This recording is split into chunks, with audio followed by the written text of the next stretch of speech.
Hello, my young friends. I welcome you to today's session on Nutrition Garden, where we are going to learn how to grow your own vegetables. This program is brought to you by HL Foundation and NGO Aroha. The name of the program is Project Hirvai, which is for the children to learn about environment conservation, and it's also a sensitization program.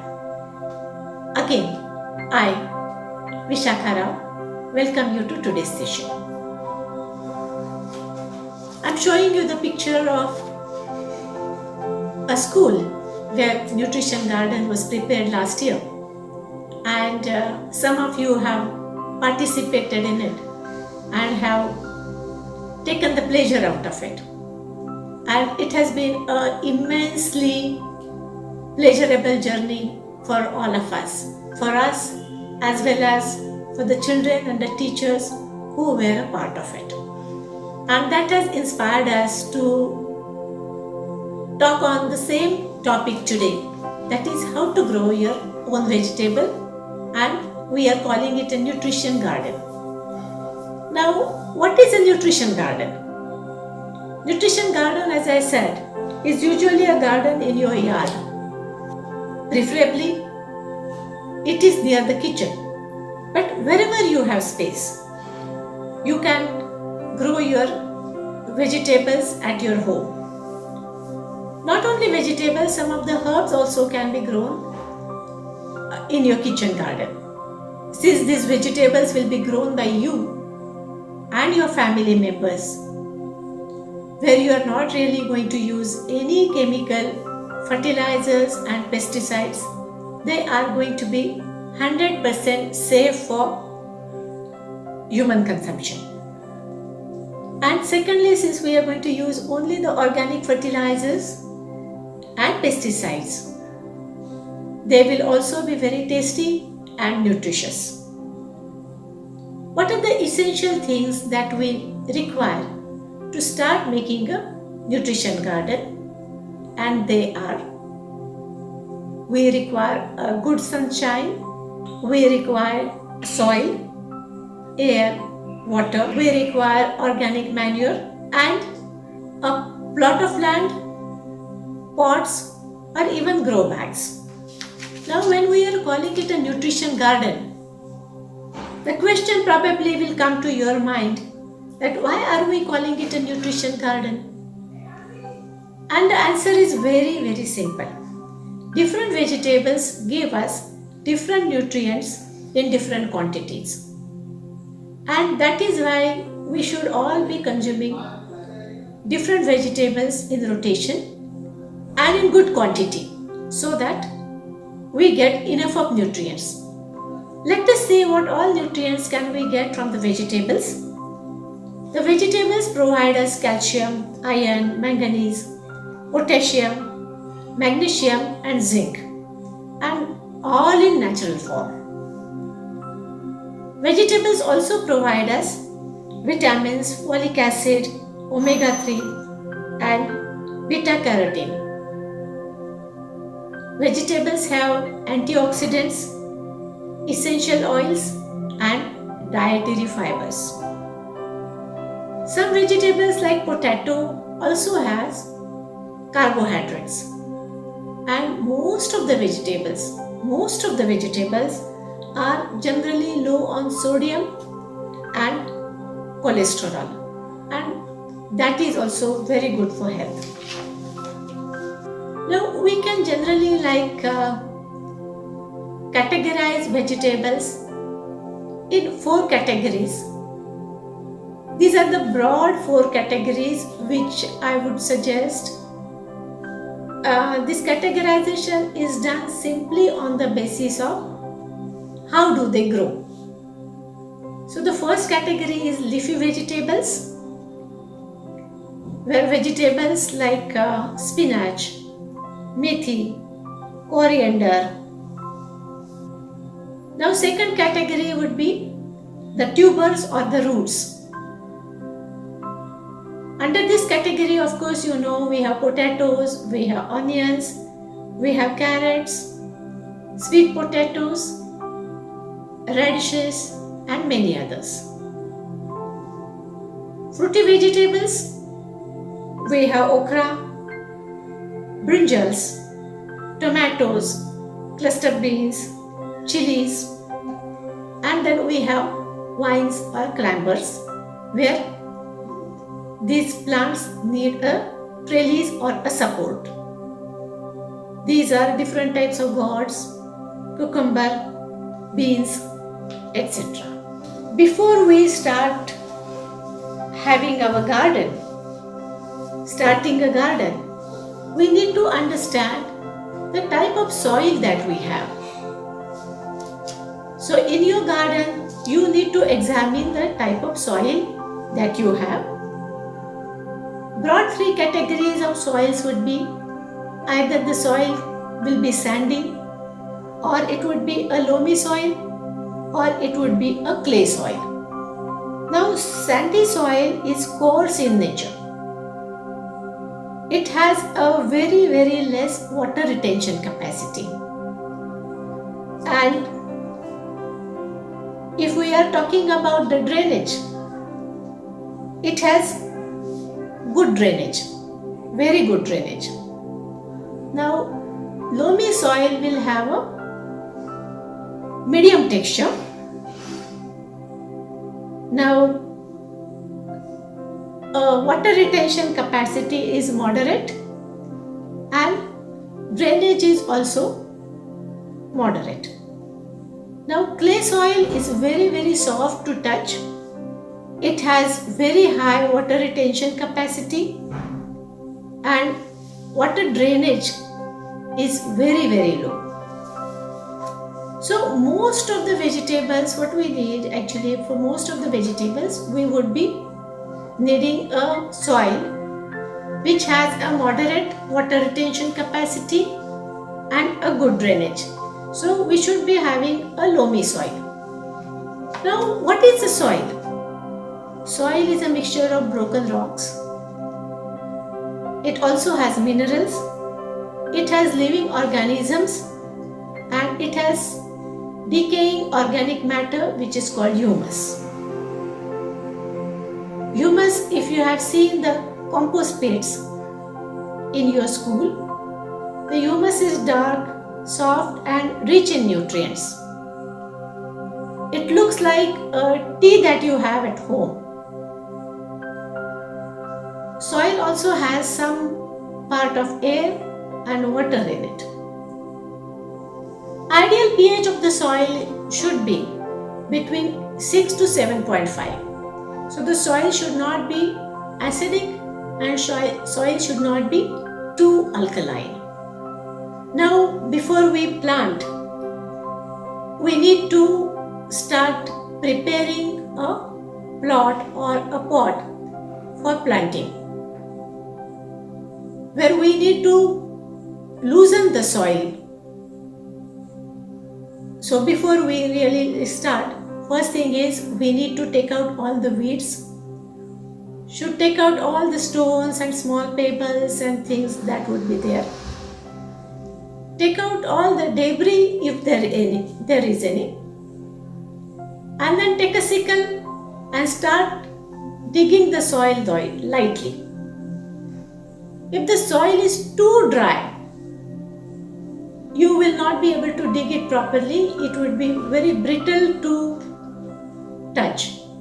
So if it is too dry, then water it for a day and then next day you can start digging, so that you will see that the soil will now be ideal to start the planting.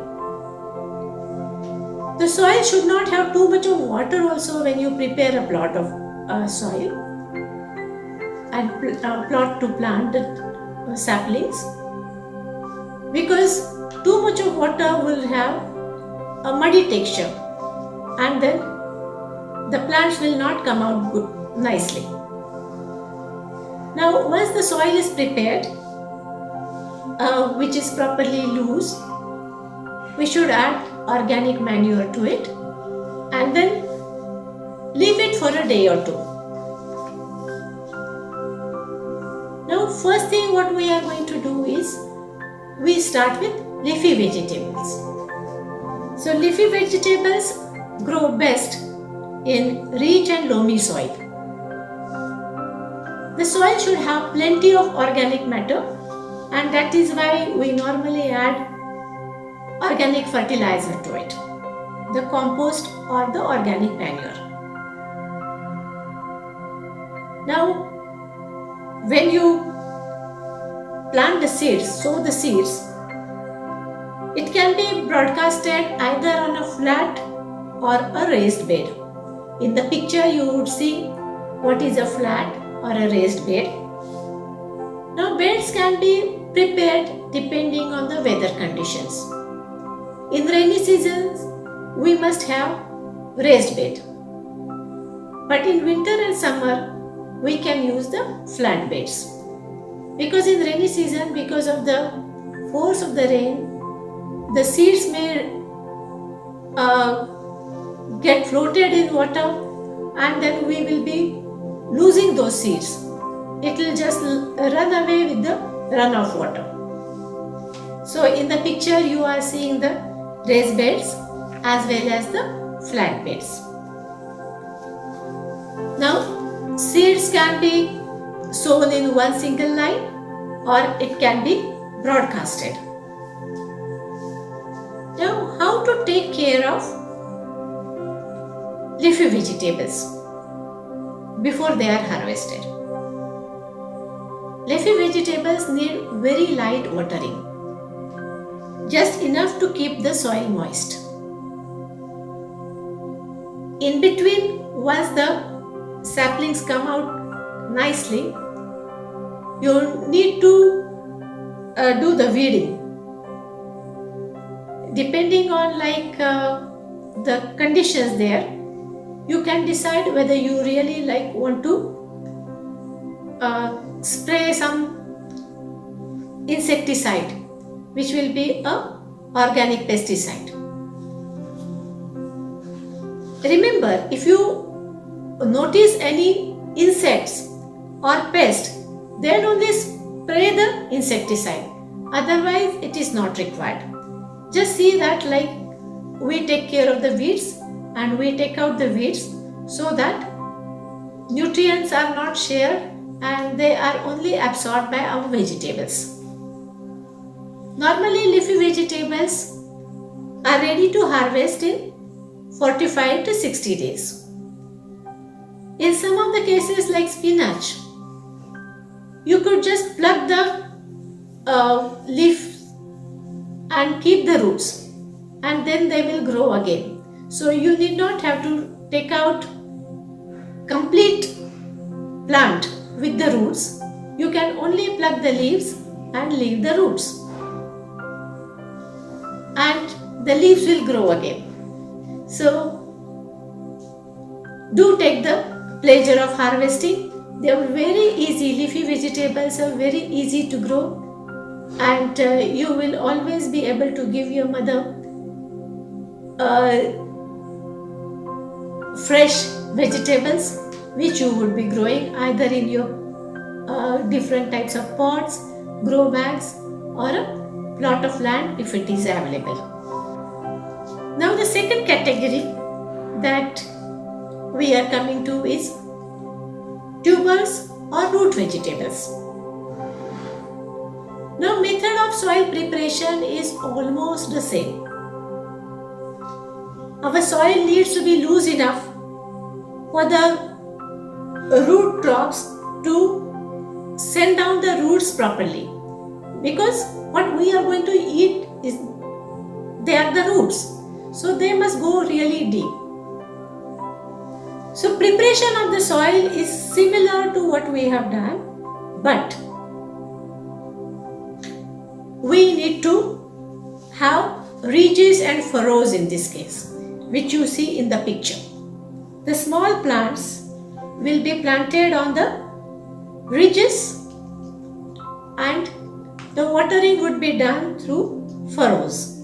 So in the picture you see ridges and furrows, and when you plant these tubers on ridges, They have plenty of space to go down and then they grow well. If the soil is compacted, then your roots will not grow, they will have no space to grow and they will become distorted.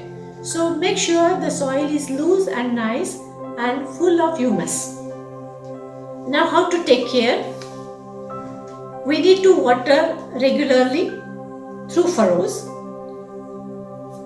Make sure that there is no flooding of water, because otherwise the roots will rot and we will not get our vegetables.